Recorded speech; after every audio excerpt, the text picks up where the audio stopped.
Wouldn't it be an amazing thing if we could get the Mizza and Power 106 to see eye to eye from this podcast? We squashing beefs even with program directors and radio stations. Do it. Fuck yeah, let's go. That's what I'm we're all gonna for do. it. Dude, I got nothing against nobody. You know, Mac 10 said something so dope on a podcast recently.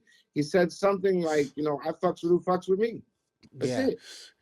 yeah. You know, I don't care about the past. I don't care about no ego shit. I don't care about who said what or whatever. What's right? Like, dude, you couldn't buy me. You couldn't intimidate me. You couldn't get me to play anything that wasn't right for my radio station. Straight up. Our radio station. Because it was LA's radio station.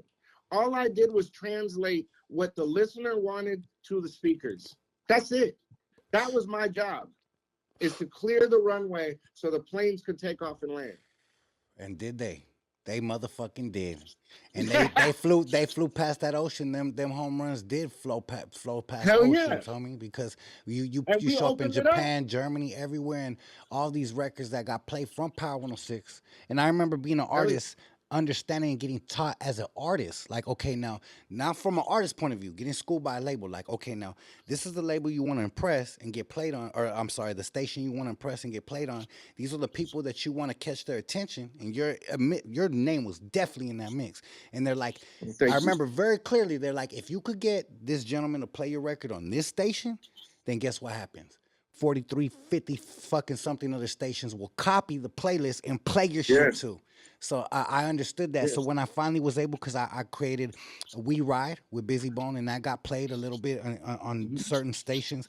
But when I made my song Mami Mira with Nate Dogg, that's when I understood what they were talking about. Because then I stopped just being local and in LA as far as doing shows. I started doing shows all over the place as an independent artist. But now I'm talking summer jams. I'm talking Cinco de Mayo Fest. I'm talking 15, 20,000 people in the motherfucking crowd. And I was literally learning how to perform on those type of stages. Can you imagine that? Yeah. With no, But come see, on, that's the amazing. shit that I love is to see that.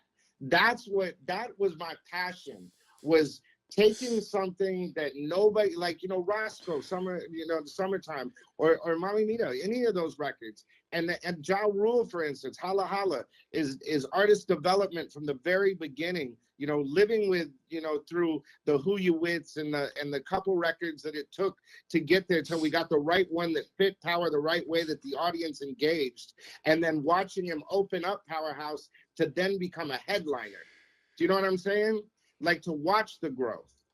You know, when it was like the Nate Dogg phone call saying, I'm going to make this record, then hearing it on the radio and seeing you freaking make that transition. That's the shit I love. Hell yeah. You know what I'm saying?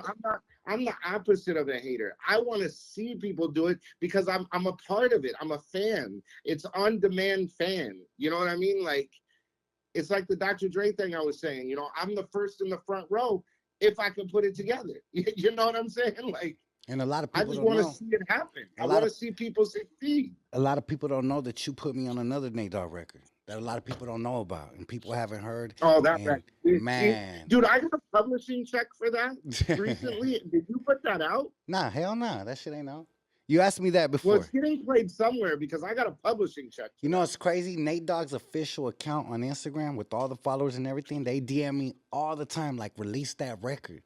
I spoke to Inhale, and obviously they had the control with the whole estate, and they were like, man, put that shit out.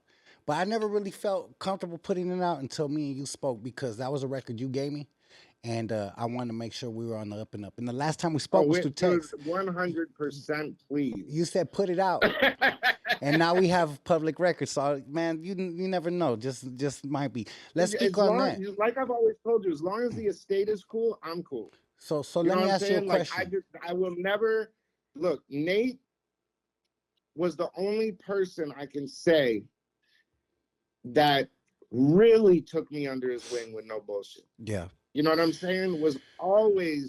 He was a mentor, dog. Like, he showed me the ropes. You know what I mean? And he never, you know, there was always a little bit of hate about the production or the rapping or whatever the fuck it was. But Nate, he always wanted to see me do well. You know what I mean? And he always supported me. Doesn't matter what I was doing. He always wanted to be a part of it. He'd just show up at the studio or say, come by the house. You know what I mean? Like, and that was my friend. That was a whole different thing, man. Nate was my friend. So as long as his family and everything is cool, then dude, I would love it, because you know my ride with Nate Dogg, with Nate Dogg ain't over yet, homie. And if it can involve you, that's even better, dog. Well, we got an Because that's gonna unreleased kick in record that's a another door, dog. slammer. The That's a slammer. symbolism of that shit, you know, especially with the racial tensions and shit that's going on these days, it's like, fuck, man. I would love nothing more than to see you and Nate Dogg have a hit. You You know know what I what? mean? We Again, just might have you one know for what the I mean? summer because now that we're having this conversation, I feel like the new album God Got Me could really benefit from that track. We got a lot of major records, and hey, things happen for a reason. It's been sitting in the vault. Yeah. The family's asked about it. You've asked about it. Hey, you guys hear it first. We might have a new Mr. Criminal Nate Dogg, the MZA produced Yeah. single. There you go. You know what I'm saying? Finally. Yeah, that's beautiful, bro. And I appreciate you believing in me in those moments Always.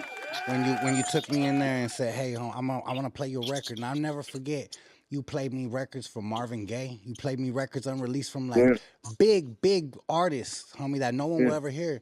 And I remember you played that record, and I was like, when my jaw dropped, and you said, "You like that shit?" with a smile, and I was like, "Yeah." You're like, "That's you," and I was like, "Yeah, Dog, you also fucking got to remember right. something, dog. Yeah, That fucking was right." the very last record that I recorded with Nate Dogg before he passed. Wow, wow. And so handing you that record, it was like, you know, I was taking a chance, because I'm like, if this don't turn out right, you know, how am I gonna say like no? That's crazy. You know what I mean? Like, Nah, for sure. but you know, my faith in you, dog. You're a different type of artist, bro. You just, you know, I've never heard you do anything that I didn't like. You know what I mean? Like, you're just a different cat. You know I what I mean? And appreciate I that, have man. that respect for you.